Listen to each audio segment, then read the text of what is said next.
क्या तुमने कभी सोचा है कि इस देश में कभी एक ऐसा समय था जब यहाँ लोग लड़ने नहीं पढ़ने आते थे। यहाँ धर्म और जाति नहीं पूछी जाती थी, सिर्फ देखा जाता था तुम्हारे अंदर सीखने की आग है या नहीं। जी हाँ, मैं बात कर रहा हूँ नालंदा की। ये सिर्फ एक यूनिवर्सिटी नहीं थी, ये उस समय भारत की वो तस्वीर थी जिसमें भारत वाकई में विश्वगुरु था। यहाँ हजारों लोग रहते थे, हजारों सोचते थे और लाखों पढ़ते थे। 5वीं शताब्दी में कुमार गुप्त नाम के सम्राट ने नालंदा की शुरुआत की थी। लेकिन नालंदा का असली खजाना उसकी इमारतें नहीं था, वो तो था वहाँ रहने वाले लोग जिनके लिए ज्ञान ही पूजा था। यहाँ चीन, जापान, तिब्बत जैसे कई शहरों से लोग आते थे, वो भी पढ़ने के लिए। हेंसागन जैसा यात्री यहाँ 15 साल तक रहा और ये कह गया कि नालंदा जैसी जगह मैंने कहीं नहीं देखी और ना कभी देख पाऊंगा। नालंदा की लाइब्रेरी मुख्यतः दो थे, जिसमें मुख्य एक था धर्मगंज। इसमें हजारों किताबें रखी थी, जिसमें विज्ञान, खगोल, योग, आयुर्वेद, तर्क, धर्म, हर वो चीज थी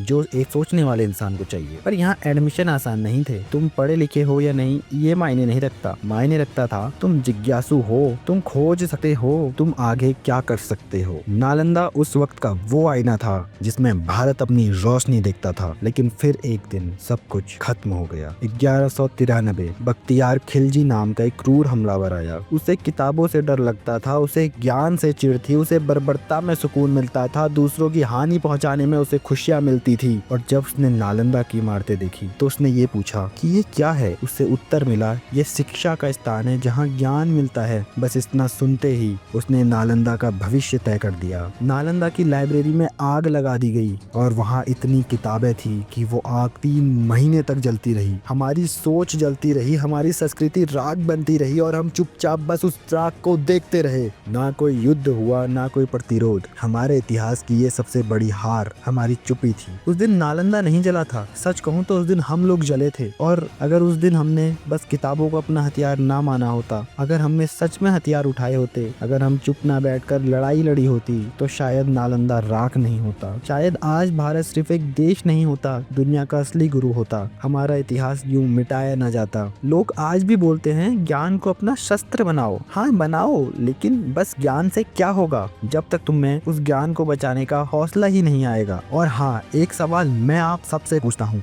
जिंदरा नालंदा के साथ साथ एक और जगह थी, वहाँ भी सैकड़ों साधु संत रहते थे, ग्रंथ थे, गुरुकुल था, लेकिन उसका नाम आज कितनों को पता है? आपने कितनी किताबों में उसका नाम पढ़ा है? क्योंकि नालंदा जल रहा था और साथ में जिंदरा भी राख बन रहा था, पर हमने कभी नाम लिया ही नहीं इसका। हमने नालंदा को खोया, जिंदरा को भुला दिया और इतिहास से सब मिटा दिया गया। नालंदा को कोई और आकर खत्म नहीं करता अगर हम खुद अपने इतिहास की रखवाली करते। आज भी अगर कोई पूछे क्या नालंदा फिर से बन सकता है, तो सीधा जवाब रहेगा हाँ बन सकता है, लेकिन उसके लिए जरूरत है सिर्फ किताबें नहीं, हिम्मत की, सिर्फ इतिहास जानने की नहीं, उसे बचाने की। नालंदा दोबारा तभी जिंदा हो सकता है जब हम चुप रहना छोड़ दें, जब हम उन चीजों को याद रखेंगे जो हमें भुला दी गई हैं, जब हम जिंदरा का नाम भी उसी इज्जत से लेंगे जैसे नालंदा का लेते हैं। नालंदा सिर्फ एक जगह नहीं थी, वो इस देश की आत्मा थी और इस बार हमें उसे मरने नहीं देना है। नालंदा सिर्फ ईंट पत्थर नहीं था, वो सोच था, और वो सोच जब तक जिंदा रहती है इतिहास दोबारा लिखा जा सकता है। और इस बार हम खामोश नहीं रहेंगे, इस बार हर उस आग को हम नोच देंगे जो हमारे इतिहास की तरफ उठेगी,